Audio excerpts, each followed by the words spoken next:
Қайырлы күн, оқушылар. Әдебиет сабағына қош келдіңіздер.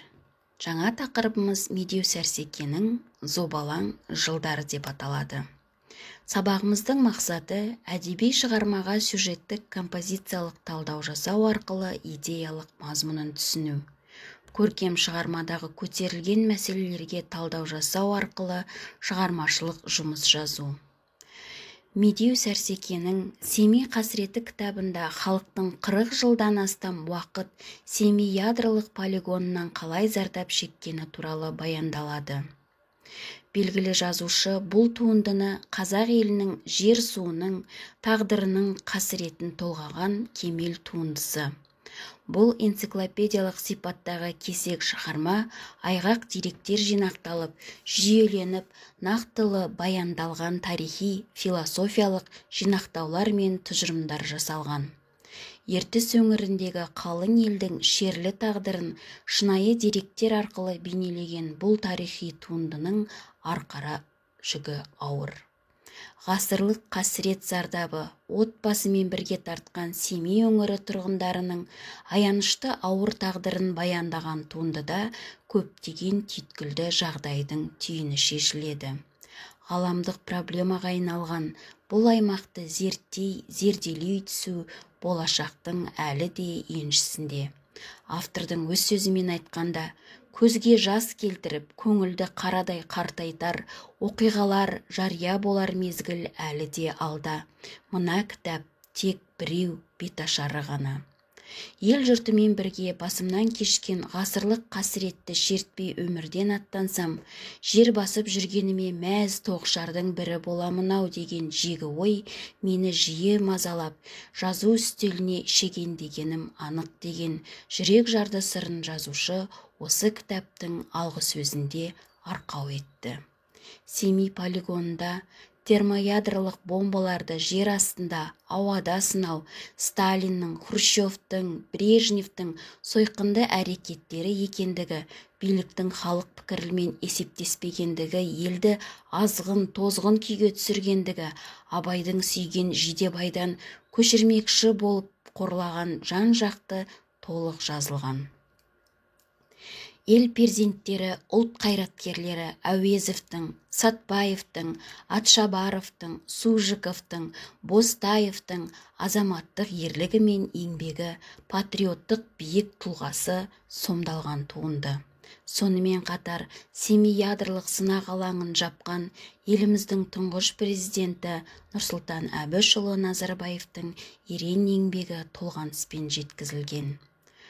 Енді келесі тапсырма осы зобалаң жылдар жайлы автордың өзі қатысқан бейне материалдарды тамашалаймыз.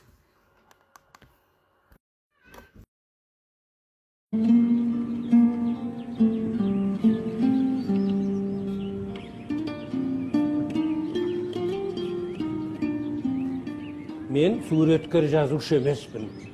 Әуезов мүсіреп сықылды. Мен деректі жанрдың жазушымын деймін. Демек деректі болғандықтан қандай кімді жазбайым, Бөкеті, Бекмағанов еш жерде ешқандай қиял жасамаймын. Тек қана деректі рет-ретімен қалап отырамын. Анау түйір көштеніп тұрған Көгілдір тау Дегелең. Қазір 30 шақырымдай бар шығар. Ащы өзенінің жағасында бір жақсы шопанның үйінде қонағасы беріп отырмыз. Бегалин Ақсақал 80-ге келген, бұл 1980 жыл. Соны менің мәшінемде дүрбі барады, дүрбіні салып, Дегеленге қарап отыр, ойбай-ау, мынаның биігі қайда? Айзадай шашты биігі жоқ қой, құртыртсыңдар ғой деді. Мәйтім астында жарылыс болғанда түсіп кеткен ғой, аға десем, отырды да кеңкілдеп жылады. Мені 80-ге келіп 5 болғымен қадірлеп, мұны 3 тәулік болды, қыдыртып келе жатсыңдар, бақыт шалсыңдар деп мақтайсың. Қайдағы бақыт, мен ең бақытсыз адаммын. 80 жасында мына өзімнің су ішкен, кіндік қаным жуылған бұлағыма барып, бет аузымды шаюға мүмкіндік бермедіңдер. Полигон кіргізбейді, әскер тұр деп. Шынында да мен бала кезімнен талайда өткенде көрем, Дегелең шөгіп кеткен қазір. Анау астыдағы 400'ge жақын жарылыс жер астына шығар. Тауды бытышын шығар төмен түсіріп жіберген ғой. Шөптің анау түскен радиация жер бетіне жатпайды, шөптің тамыры арқылы бойымен жерге сіңіп кететін көрінеді. Аны тексерген дәрігерлер 1 метрге дейін сол радиацияның қалдығын тапты ғой. Сосын шөптің тамырымен қайта шығады дейді кей жағдайда. Енді сондай қауіпті жағдайлары бар. Дегенмен енді біз ата-бабамыздың жері қайда барамыз? Осы жерлердің бәрі қалай бөлініп жатса да маған ұста. Мен 36 жылдың 2 январында туғам. Демек, қаңтардың қақаны аязы, қызыл қайнар деген бұлақ осы. Мынау бетон жауып тастапты қазір мал түсөттіп. Бұрқырап жатқан бұл шығып өмірі қатпайды. Соның суын алып кеп, менің кіндігімді кескендер жуған ғой, шомылдырған ғой. А менің үйім осыдан мені 30 қадам жерде жатыр, туған үйім. Біздің үйдегі 7 бала, 8 баланың 7 осы үйде туған.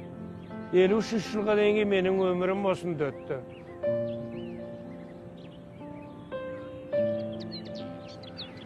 Біздің қайнарда 5-6 бұлақ бар. Соның ең төменгісі анау Тасжол кіреберістегі аяқ қайнар. Оның кейін мына Мәдениет сарайынан төменіректе орта қайнар бұлағы.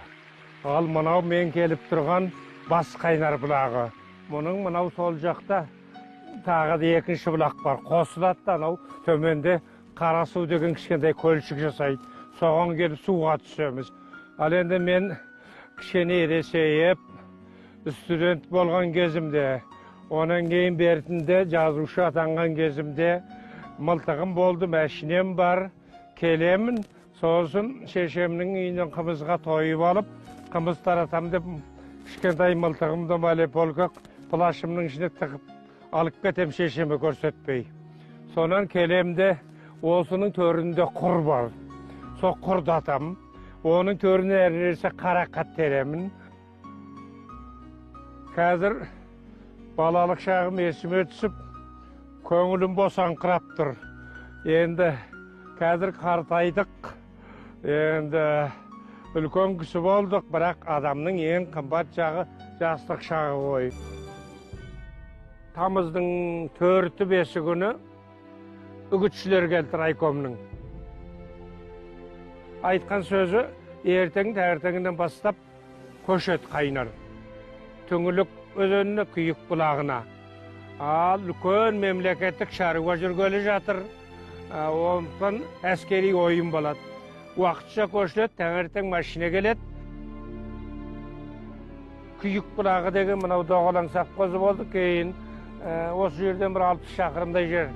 Соған бір төбенің басына барып тастады.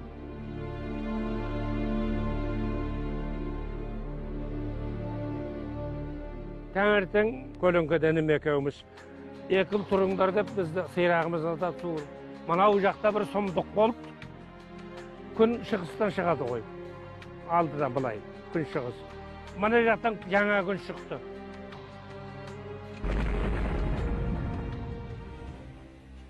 Сосын, ол күн біраздан кейін біз қызарыңқырап тұрады, біз оянғанша, көзімізді тырналап, баламыз ғой. Күн тарады да, қазір оғып отырмын саңырау құлақ. Қойы құлып бұлай, аспанға көтерілді. Сағат 4-тің кезді митингіге шақырды. Соны таудың етегінде грузовой машина жайып тастаған, машина қышып, қаптаған полковник, генералдар. Сол бәрі неде тұр, машинаның үстінде. Сондағы айтқан сөздерім есімде қалғаны. Бүгін мына Абыралының жерінде, Семей облысында Американ империализм ауыздықтайтын қарусын алды. Қазіргі ескертуімізге қарағанда, айқауымыз қарағанда бұл Американың бомбаларының бәрінен артық. Енді Американың әкесін тататын болдық. Сондықтан Абыралы халқы тыныш ұйықтаңдар, ой қол соғып, біз кеудеміз патриотизм, мақтанып ой бұрмай, біз геройымыз деп 40 кісіні осында қалдырып кетті. Ол адамдардың бәрі өліп қалды кейін. Ешкімде жоқ қазір.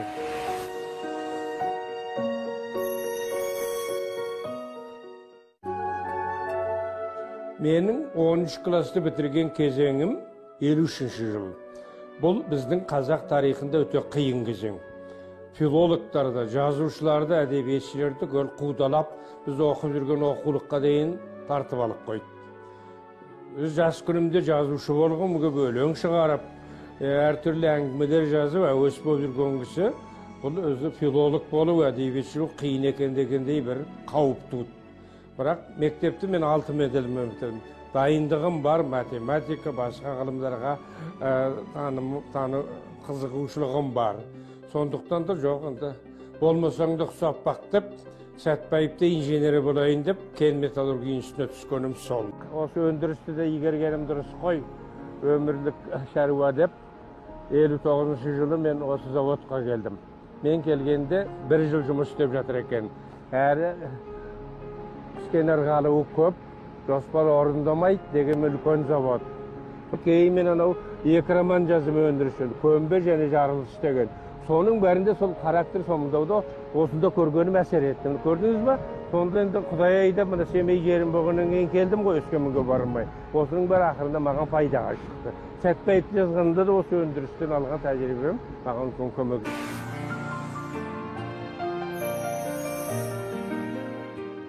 12 жылдың ноябрінде Алматыдағы онкологиялық институтте осы полигондан тапқан олжам 37 жыл осы жарылдың астында отырғанда операция жасаттым, қиын.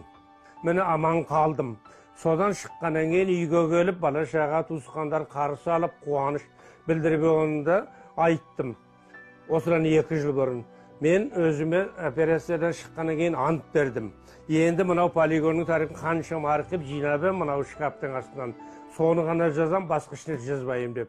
Мені 2 жыл болды қазып отырмын. Керемет көп арқып жинағам. Мынау дүние, мені қазір мынадан компьютерде жазғанда 430 беттей болды. Әлі де бір 200-300 бет жазам. Ешкімге жарым сағаттық жасамайым. Ешкімге өтірік айтпаймын. Барлық шындықты полигонды ашып кетем. Ол қазір шықпауы да мүмкін. Шықпаса мейлі артынан біреу шығарады. Бірақ мен осы шындықты 37 жыл осы жарылыстың астында отырдым. Сол үшін мені қаншама денсаулығым кетті, құлағым естімейді, аяғымда жарақат бар. Сондықтан полигоннан менің көргенім өте көп. Ал мен сықылды мыңдаған адам. Көптеген жолдасымнан айырылып қалдым мезгілінен. Соның бірінші бетіне жазып қойдым, солардың рухын арнаймын осы кітапты деп. Соны орындаймын.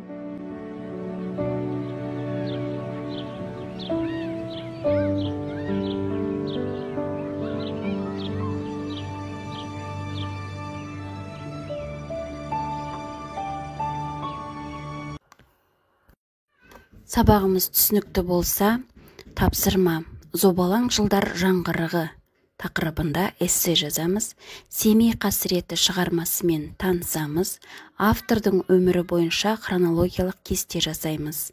Сабағымыз аяқталды. Келесі сабақта кездескенше.